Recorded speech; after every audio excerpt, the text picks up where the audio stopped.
Hey guys, welcome to my video. And here's the video that everybody's been waiting for. It is the Plastic Man video. So, combining the torso from Superman Blue, the head from Batman, the arms from Aquaman, and the legs from Jon Stewart.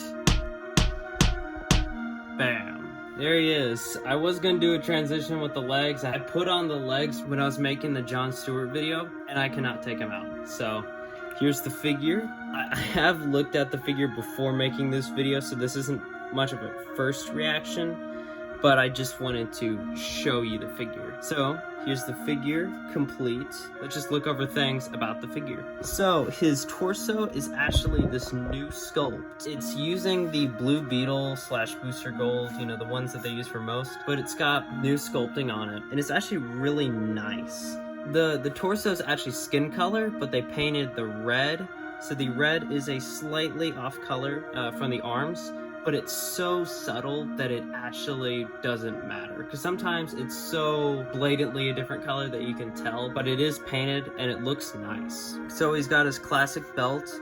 The only problem with the belt, it connects there pretty well. There's slight chipping, but over here it is not really connected. So his legs, one thing that I wanted to mention is that the leg joints are slightly off color, which is weird because you would think they would sculpt out the same color, and it does look a little odd. And one thing that I like about the figure a lot is the feet. So his toes are morphed together like the comic books, and they actually look awesome. So they're it's kind of like when you crush silly putty. That's what that makes me think of. And I'm glad he's adding new sculpts to this figure, since this figure is a build-a-figure. So the arms are just the standard arms for most figures.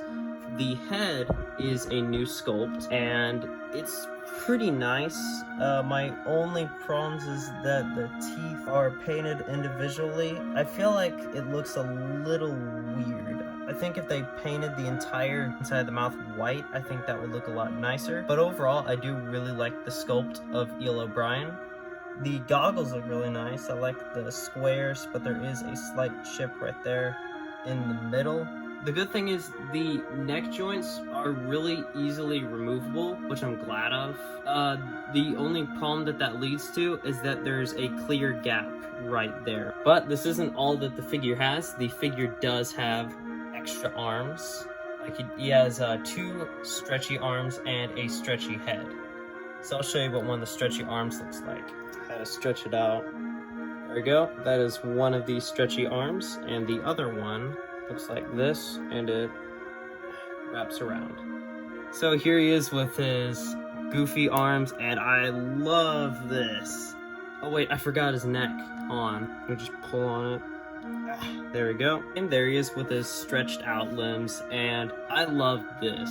This is how I'm gonna probably have him displayed. Honestly, I've always loved Plastic Man as a character, mostly because of Batman Brave and the Bold. He was definitely my favorite character of that show. So he has this arm, and it's supposed to be a lasso. You can actually capture figures with it, but it works like this, where you're supposed to wrap it around them. Supposedly you're supposed to wrap it around their pelvis, but I don't know how to attach that. If you want to do it, it will look like that, and that's really fun. Try to get it off. And then his other hand is this more just stretched out hand, and I like how mangled the fingers look. Actually, it is a slightly different shade from the face. I actually didn't notice that until now. The good thing is that it's the long hands. You probably wouldn't tell that much. It is a slightly different color. This might be one of my favorite figures in the collection. So, those of you who don't know about Eel O'Brien, he was originally a slippery thief, and in the Batman, the Brave and the Bold TV show, he got a gig working for the Batman villain, Kite Man.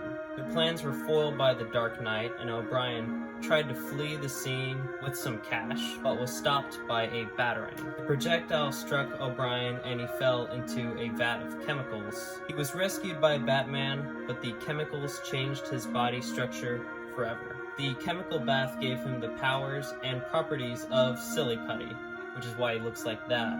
He used these new powers to fight crime, but he still gets temptations to steal when an opportunity comes up. Later in the 90s, he joined the Justice League of America, JLA, and became the second stretchy member to join after Elongated Man. So that's basically his origin story, and if you want to know more about him, check out Batman the Brave and the Bold. They have it on HBO Max. You can also get it on DVD. If you're wondering if I'm reading from flashcards, yep, I am reading from flashcards. I would totally buy a Kite Man figure, and especially if it came with an alternate head of Eel O'Brien. That would be awesome. That would be the McFarlane figure that I would want in my collection. I'm so glad that McFarlane kept the cartooniness and he didn't really McFarlane it. He just kept it like the classic, and it is great. And if you're looking for a Plastic Man figure, this is a go-to figure because they did release one, Mattel did, but it is sadly a Comic-Con exclusive. Someday if I see that one at a convention, it's a pretty good price, I will be picking that figure up. And for a quick showcase, here he is next to his pal, Elongated Man. Well, pal. They usually fight over since they both have almost the same powers. This is the only Elongated Man figure I own. I hope that McFarlane releases one, and it would be fine if it was in these colors, but I would much prefer if they were in the purple colors that he had in, I think it was the 90s. He did have this uniform in the 80s, maybe it was 70s, but he had this purple and white uniform, was seen in the Justice League show, even though this is a Justice League figure from the show, which is confusing. And I would much prefer that outfit for Elongated Man, or even the one from Brave and the Bold where it's purple with black accents. I just feel like if you release an Elongated Man figure in the red, I would much prefer that to be a chase variant, because if you have it in the red, it's the same color scheme as Plastic Man, so it would look kind of odd having two characters with the same powers with the same color scheme. So I forgot to talk about the stretchy head, which is my favorite. So I love the expression of this, and he's got the awesome goggles and everything. Just this awesome cartoony look. I also love the confusion on his face.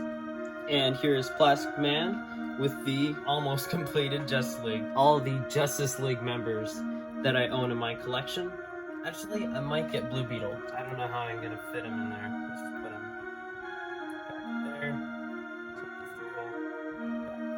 back there. There. He's dead now. And he actually looks great. I actually can't believe I have this many members. Let me try to lift this up so you can see all of them. But we got Plastic Man, Superman, Green Lantern, The Flash, Blue Beetle, Booster Gold, and then Batman and Aquaman. A lot of people don't know this, but Plastic Man was originally not a DC character. It was created by Quality Comics in 1941 by Jack Cole. Its first appearance was in Police Comics, which was part of the Quality Comics issue number 1. The characters of Quality Comics was later bought by DC in 1956, except for Blackhawk, who was leased to DC. But I think DC eventually bought Blackhawk. I didn't even realize how old he was. He's from 1941, which is probably why he's dressed up like a trapezist or like a circus performer. Honestly, I thought he was just a character from the 60s because he got his own series, I think in 66. Watch this. Smush. I can also do this to him. Oh, his face. I can stretch out his face even more now. Squish. Technically, his outfit is his skin, because he can make this outfit out of his own skin because his skin was melted. So I think my overall thoughts on the figure, I think that this is a great figure. The only problem is that this figure would cost $100, because you would need to buy all 4 of the different figures. You need to buy Superman Blue, this Black Batman, the Aquaman figure, and JLA Green Lantern.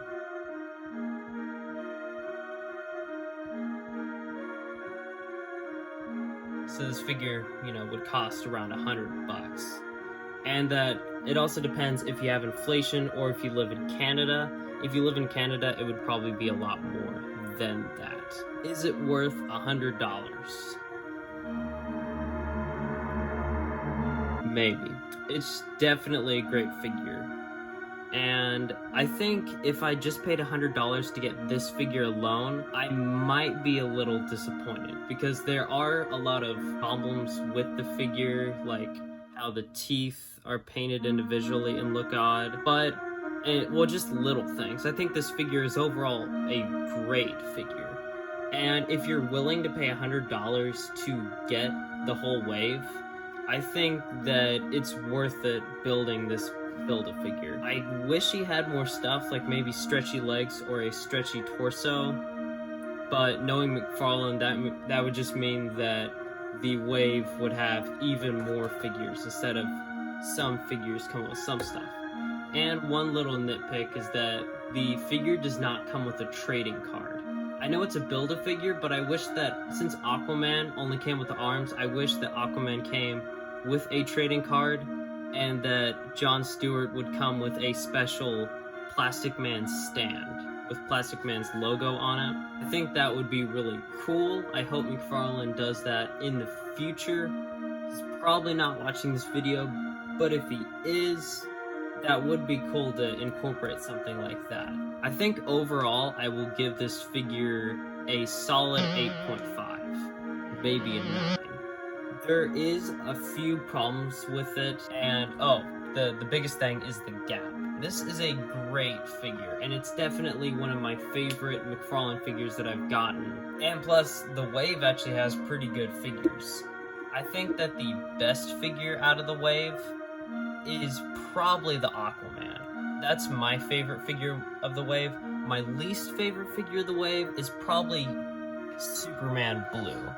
As much as I do like Superman Blue, I just feel like the figure, like it was more of an afterthought, because it's a JLA wave and they didn't release a JLA Superman with the wave, and I feel like if they were going to release a Superman Blue, it should have been in a 2-pack with Superman Red, instead of making Superman Red the Platinum Edition. But that's about it. I think that, actually no, the best figure in the wave is the Plastic Man, but not counting Build-A-Figures, it's Aquaman.